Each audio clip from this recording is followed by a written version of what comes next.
Salut à tous la team OL, Thomas Mcho pour OL Fan TV, très heureux de vous retrouver une nouvelle fois pour une nouvelle vidéo les gones avant match du match de Coupe de France. Ça sera un 16e de finale de Coupe de France contre le FC Nantes à Nantes. Ça se déroulera samedi.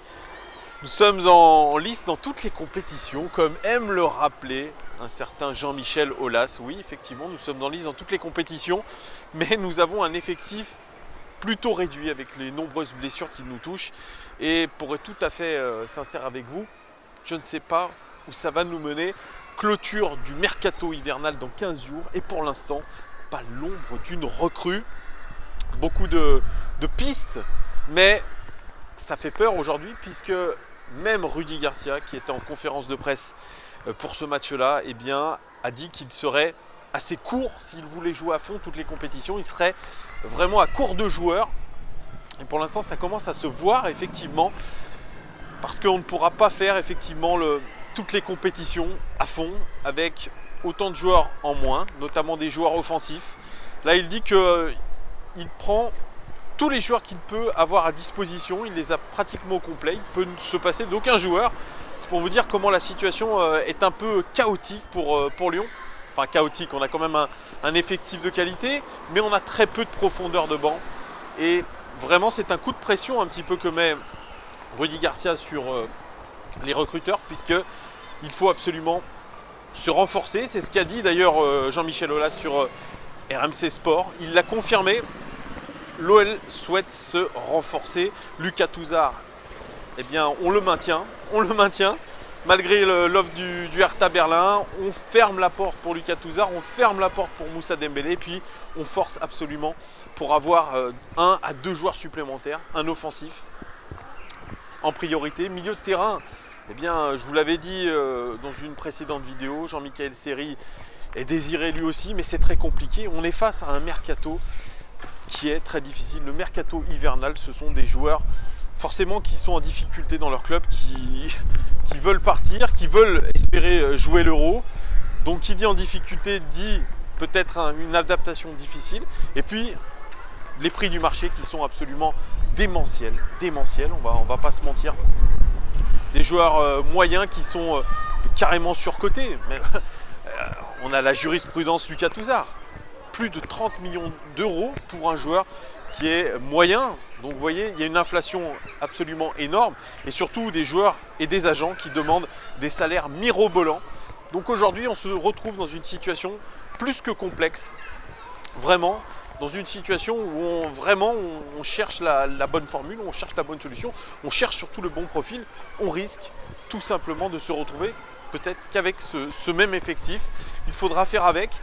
C'est peut-être un mal pour un bien pour une équipe qui devra absolument se souder les uns des autres. Ça peut aussi donner la possibilité à des jeunes joueurs vraiment de se montrer et de faire encore plus partie de ce collectif. Je pense à Maxence Cacré, je pense à Ryan Cherki. Je ne pense pas à Barre, malheureusement, qui ne semble pas être prêt. À Minguiri, peut-être, même si l'arrivée d'un offensif l'enverrait du côté de Nîmes. Voilà, c'était un petit peu pour cette partie mercato, juste avant ce match contre Nantes. Je vais vous faire aussi une vidéo sur la rumeur qui mène au Polonais de l'AC Milan, Piątek. C'est une belle rumeur. Je n'y crois pas trop, mais je vous en parlerai dans une autre vidéo.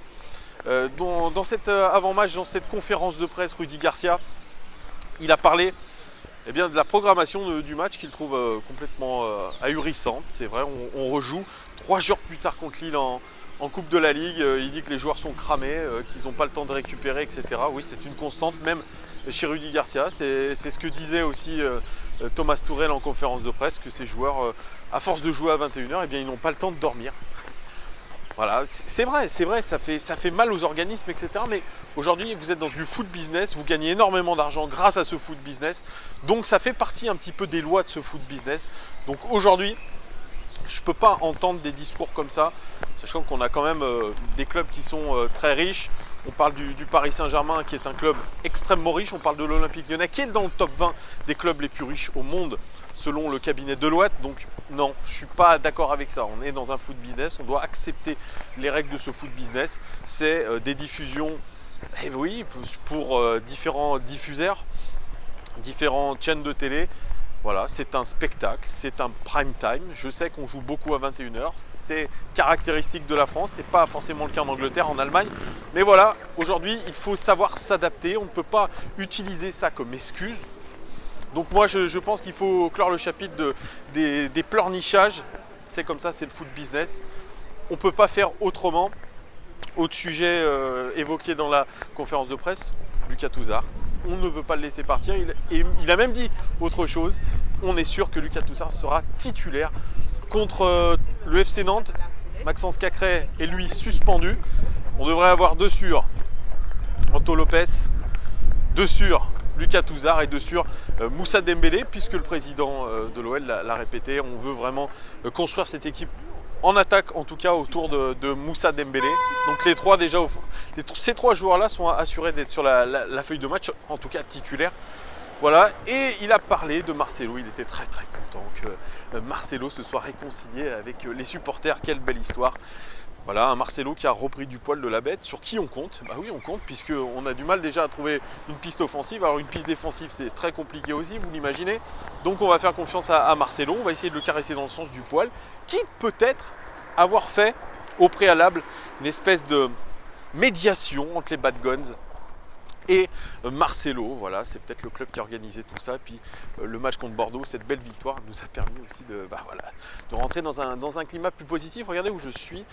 C'est l'ancien TGI de Lyon, tribunal de grande instance. Maintenant, c'est le tribunal judiciaire, les Gones. Voilà, pour ceux qui connaissent un petit peu la brasserie, voilà, les brasseries aux alentours. On n'est pas loin de la Pardieu, les Gones.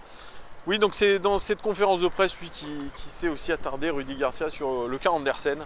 Andersen qui est critiqué, qui n'est pas exempt de tout reproche. Et à part cette erreur, l'erreur qu'il a commise, qui, selon Rudy Garcia, est due au fait que l'adaptation au championnat français est plus compliquée pour Andersen, du fait que quand il jouait à la Sampdoria, eh bien, la ligne défensive était plus basse et qu'à l'Olympique Lyonnais, on lui impose d'avoir une ligne, le coach impose d'avoir une ligne défensive beaucoup plus haute. Donc, ce qui veut dire que, bah oui, il y a de l'espace dans le dos, il y a des adversaires qui vont plus vous presser. Voilà, donc c'est un peu, pour moi, c'est beaucoup de blabla, On essaye d'excuser des prestations qui sont pas bonnes de la part d'Andersen.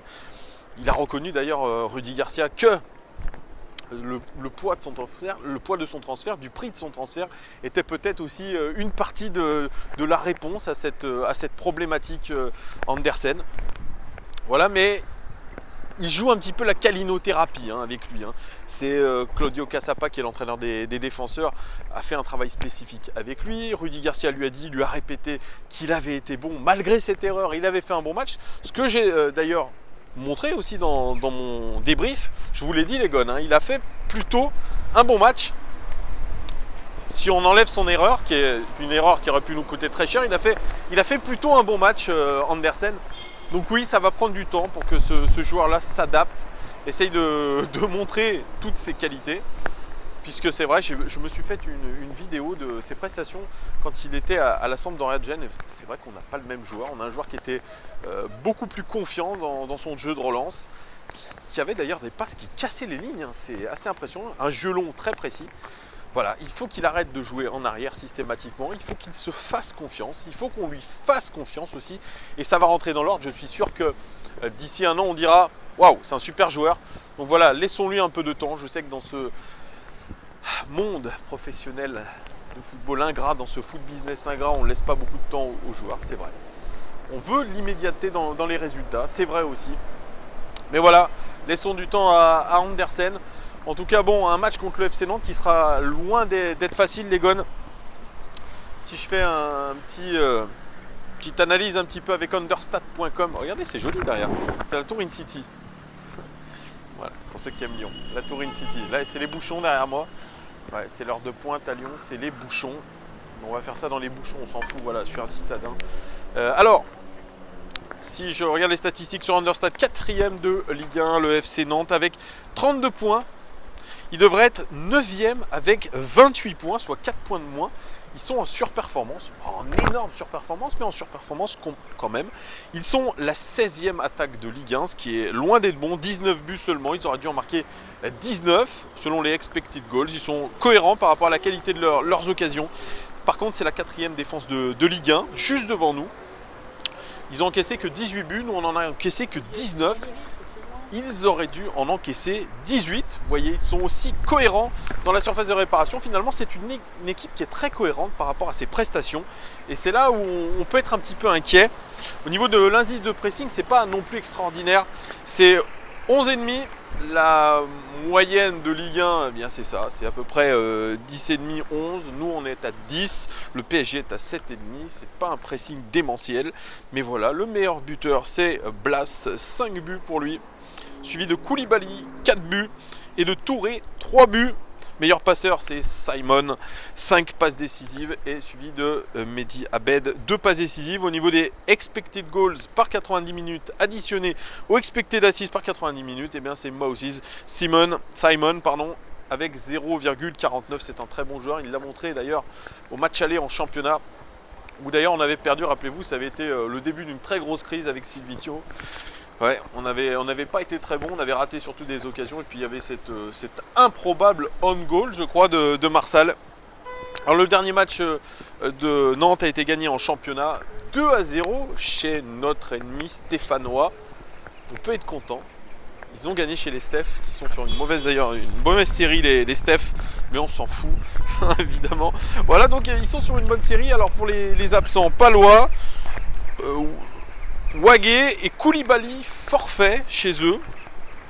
Christian Gourcuff qui est leur entraîneur, qui a d'ailleurs prolongé, je crois, Christian Gourcuff à Nantes. Il dit sur le plan de la motivation, il n'y a pas lieu de se forcer.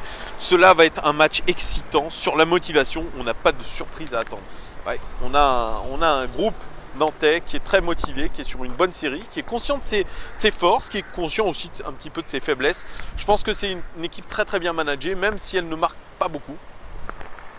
Eh bien, elle est cohérente par rapport à ce qu'elle fait. Alors bon, il y a quand même des absents, il y a quelques cadres absents, mais cette équipe est un vrai collectif. C'est ce que voulait d'ailleurs le président Kita, c'est créer que le nouvel entraîneur crée un collectif. Et c'est le cas, cette équipe de Nantes, elle a un vrai beau collectif. 4e de Ligue 1, même si le championnat n'est pas extraordinaire, eh bien, c'est quand même une bonne performance. Donc attention, ils sont chez eux, ça va être difficile d'aller gagner à la Beaujoire.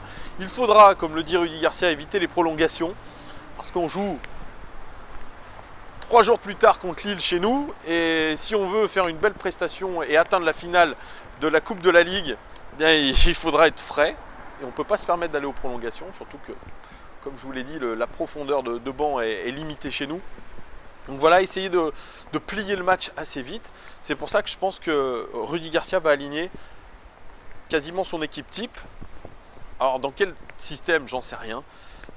Ce que je vous ai dit, c'est que 3 joueurs sont sûrs d'être dans l'effectif titulaire. Après, moi je vois bien quand même une charnière centrale avec Marcelo et Andersen. Ça peut, si Denayer s'est pas assez remis de son petit bobo. Je crois qu'il avait un petit bobo. Mais je vois bien Andersen quand même titulaire, malgré sa petite erreur, sa petite grosse erreur, pardon. Je le vois bien quand même être titulaire. Après, sur les latéraux, on devrait avoir Raphaël et Marsal. Au milieu de terrain, on devrait avoir un Lucas Touzard avec un Thiago Mendes, un classique. Hein. Et puis, un Oussem Aouar, un Martin Terrier et un Traoré. Voilà, c'est du classique. Et puis, en pointe, un Dembélé. Je pense que ça devrait être ça, l'équipe de l'Olympique Lyonnais. Ouais, on aura fort à faire, en tout cas, du côté de Nantes. Moi, je suis confiant par rapport à la série qu'on vient de faire. 3 matchs, toutes compétitions confondues, avec 3 victoires. Je suis plutôt confiant par rapport à ça. Après, bien évidemment, c'est la coupe. C'est place à la surprise. C'est place à celui qui aura aussi le plus de motivation. La coupe et le championnat, c'est complètement différent. Il y a l'esprit coupe et il y a l'esprit championnat. Est-ce qu'on peut dire que l'Olympique Lyonnais cette saison est une équipe de coupe? Pourquoi pas, oui, puisqu'on est tellement irrégulier que cette année, moi je le sens bien. Une coupe, ça peut finir dans notre poche, que ce soit peut-être la Coupe de la Ligue ou la Coupe de France. Oui, il y a l'ogre parisien, c'est bien sûr, il y a toujours ça. Mais il ne faut pas y penser. Là, il faut penser qu'à la prestation de samedi contre Nantes. Voilà, essayer déjà de se qualifier pour engranger de la confiance. C'est important aussi. C'est important aussi pour tous les joueurs de l'effectif de rester concernés. C'est pour ça que est-ce que peut-être de faire entrer un Ryan Cherki dans cette équipe, ça peut être aussi une surprise sur le 11 de départ? On ne sait pas. Gianluca devrait être sur le banc, ou alors peut-être qu'on aurait peut-être la surprise d'avoir un Gianluca titulaire aux côtés de Lucas Touzard. C'est possible aussi. Vous voyez, donc c'est aussi ce jeu pour Rudy Garcia d'impliquer tout le monde, de montrer que personne n'est mis de côté. Et je pense que ce match de Nantes arrive à point nommé pour permettre à tous nos Lyonnais de rester soudés. Le hashtag ensemble, voilà, c'est ça veut dire ça. Hashtag ensemble, tout le monde concerné. Voilà, il faut rester quand même et se dire qu'on a fait 3 matchs consécutifs, toutes compétitions confondues, 3 victoires. Pas contre des foot de guerre, certes, mais on a gagné. Donc ça peut nous permettre aujourd'hui, d'un point de vue mental, de pourquoi pas envisager la qualification. Moi j'envisage une qualification de l'Olympique Lyonnais dans le temps réglementaire. Je vois une victoire 2-1 avec un but de Dembélé et un but de Oussem Aouar, les gars. Dites-moi vous ce que vous pensez de ce match. Est-ce qu'on va se qualifier ou pas? Voilà, prolongation ou pas. Dites-moi tout. Mettez-moi un petit pronostic. Les buteurs aussi si vous en voyez. Et puis comme d'habitude, merci de me suivre de plus en plus nombreux. Merci à ceux qui me croisent dans la rue, avec qui j'échange, c'est toujours très sympathique. Merci de vos abonnements, vos pouces, même les négatifs, c'est pas grave. Qu'est-ce que je vous dis? C'est peut-être les pubs qui vous embêtent. Bref, voilà les gones. Regardez ce beau boulevard juste derrière moi qui emmène à la Pardieu, les gones. Voilà, la Pardieu, c'est juste là-bas au fond. Sympa ce quartier d'affaires un petit peu aussi. Voilà, nous sommes en nocturne. J'espère que j'ai pas eu de problème de son. Et je vous donne rendez-vous pour une vidéo débrief du match contre Nantes. Et avant ça, il y aura OL Daily Mercato consacré à la rumeur Piontek. Voilà les gones, à très bientôt. Ciao, bye, ciao.